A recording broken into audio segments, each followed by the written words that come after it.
Yes, alright. Nkwanirizaako nnyo mukwano gwange najjo sinzo bango otuuliriza we bali kwekuumira ku Yugi Update TV era ng'okola kyamaanyi nnyo. Mbakulisaayo nnyo obwakedde mukulike obwakedde yonna gy'osinza bango otuuliriza bali emitala w'amayanja mbalamusizaako nnyo. Ebitongole ebisinga ebirwanira eddembe ly'obuntu saako ne ba human rights groups activists baavaayo ne balumiriza Mwami Yoweri Kaguta Museveni gye buvuddeko emabega nga waali dictator nakyemalira mu ggwanga lyattu Uganda era nga bannayuganda batuntuzza nnyo ebitagambika nga basinziira ku bikolwa ebigenda mu maaso n'ebikolebwa basajja be naddala bano bamukwata mundu abakulembeze naddala ab'ebitundu nga bagamba nti Museveni ye dictator gwe twali tulabye mu nsi eno era ensonga lwaki akyalemedde ku ntebe lwa nsonga nti nno buli kimu akikwasa maanyi buli kimu akikwasa mu ngeri ya kukyemalira ng'omukwano gwange ali eyampuliriza naye wabula Mwami Yoweri Kaguta Museveni gye buvuddeko mu wiiki eyise emabega yavaayo n'alangira n'agamba kale bwe mba nga mukireyiminga nti nno nze dictator ndi nakyemalira kitegeeza nti nze best dictator mu nsi yonna.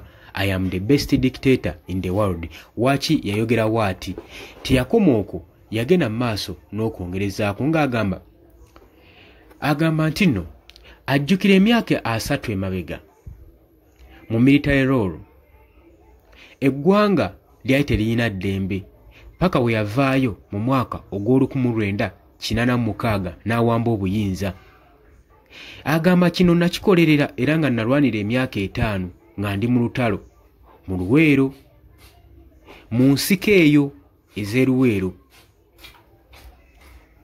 era agenda mu maaso n'okubanga kwegamba ayedifendinga kwabo abamuyita dictator era nga agamba abo abantwala okubanga dictator era abeewuunya. Agamba tali muntu n'omu yali asobola kutoleretinga political insults ezaali mu ggwanga. Museveni ayongera mu maaso ng'agamba yateekawo eddembe mu Uganda n'ateekawo safety saako ne freedom eddembe eri abantu bannayuganda era ng'agamba ebyo byonna byonna bye nakola bye bindeetera okuba nga ndi qualified okubeera nga ndi dictator. So webanga bye bimu ku ebyo nze ngamba nti I am the best dictator in the world nti ye dictator asinga webanga byebyo bimuqualifyinga okuba nga ali dictator. Agamba mpulira abantu nga bampita nakyemalira nti Museveni nakyemalira, Museveni is a dictator. But dictator ki ayinza okuvaayo okuwa buli muntu eddembe ddala? Agamba yakola revolution over the weekend okupdating a nation ku state security ng'agenda mu maaso n'okwadressinga media ku Entebbe House era mu bye yayogera Mwai Museveni bye bino byengenda okuba nga nkuwa nga ye yeewakanya waaki mwaba muyita dictator muli bakyamu. Agamba nti abantu mukeera ku makya ne mugenda ne musaba ku makyaki gammwe nga tewali abakubye ku mukono, mugenda mu mabaala waliwo n'abasabazi overnight ekiro ne muvaayo nga teri abakubyera ku mukono, ne mugenda mu biduula ne mukomawo ne mutambula essaawa ze mwagala, mutambula eŋŋenda ekiro mu budde bwe mwagala. Kati ani mukulembeze ekyayinza obbawo eddembe ng'eryo? Bannabyabufuzi abali ku ludda oluvuganya muvuganya gavumenti era ne mukola bye mwagala ng'ye mwagala. Mwami Yoweri Kaguta Museveni yagamba kati ng'agamba bannange ekyo kimpisa dictator. Insi ki erimu dictator eyinza okuba nga ebakkiriza okukola ebyo byonna byonna? Wabula gwe kyenjagala ojjukiremu bino byonna ng'abyogera, jjukira Mwami Museveni n'okusinziira ku myaka gy'alimu n'okugeri gye bamuteekako security bamukugira ebintu emu yandibanga n'ebigenda mu maaso mu ggwanga oba oliawo nga tabiraba, kubanga wavaayo ne yeewakanya yandibadde avaayo kunoonyereza lwaki abantu bamuyita dictator ng'ogyeko ebyo bye yakolera eggwanga nga yakajja muyinza mu 46 lwaki saazi n'abantu baba muvaamu okumuyita dictator ekyo kyeyandibadde asimbako essira n'akola okunoonyereza naye olw'okuba ali grounded ne bamukwata mundu saako ne bamafias tebamuganya kumanya biri mu maaso biri mu field oba biri ku ground mu ggwanga lyakulembera. Jjukira nti tuli mu kaseera nga bannansi bagenda mu maaso n'okuwambibwa, bannansi eddembe lyayogerako tebakyaliyina, bannansi eddembe ly'okuexpressinga ekibali ku mutima tebakyaliyina, bannansi okwambala ebibaagala tebakyaliyina eddembe eryo. Tulaba nga ab'ekitebe kya National Unity Platform naddala abawagizi bagenda mu maaso n'okuwambibwa enkya n'eggulo ku lwa uniform gye bagenda mu maaso n'okwambala ekibiina kyabwe. Kati awo eddembe ly'obupolitics oba ly'opposition liba terikyaliwo. Tulaba nga bannansi bagenda mu maaso n'okuwozesebwa mu military courts.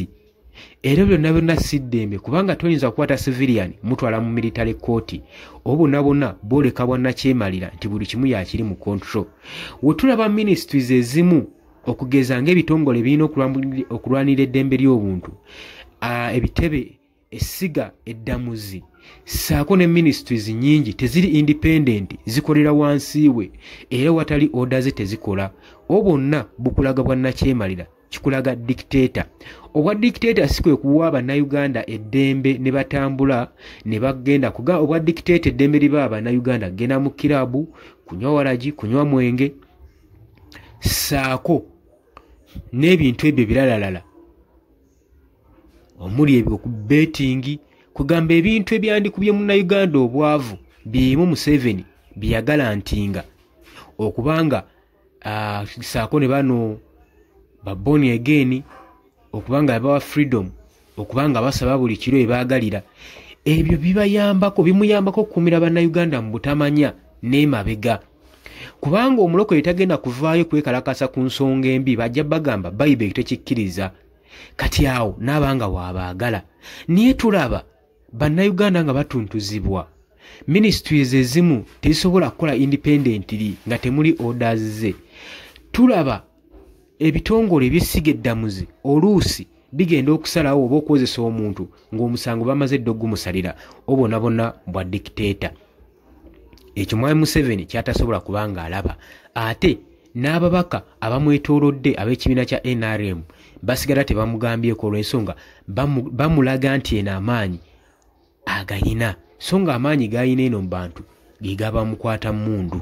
So byebyo ebimu ku bintu oba oliawo omukulembeze w'eggwanga byandisaanye okulowoozaako n'afumintiriza lwaki abantu bagenda maaso n'okuba nga muyita nakyemalira mu ggwanga lyakulembedde okuva mu 1986.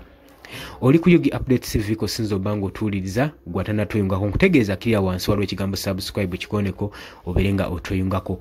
Wabula mu abali emitala w'amayanja Katoman, Dubai, Saudi Arabia, Canada, US, UK, mwena bali mu Asia mbatumiddeko nnyo, mwebale kakalebya emirimu gyammwe, mwebale kutuninga Yugi Updates TV. Bagana bange mbagala nnyo, mbandiza mu comment section olowooze endowooza eno, tekeyo ekirowoozo kyo okusinziira ku mbeera nga woogiraba. Mbagala nnyo era nga mbagaliza olunaku olulungi. Mweraba.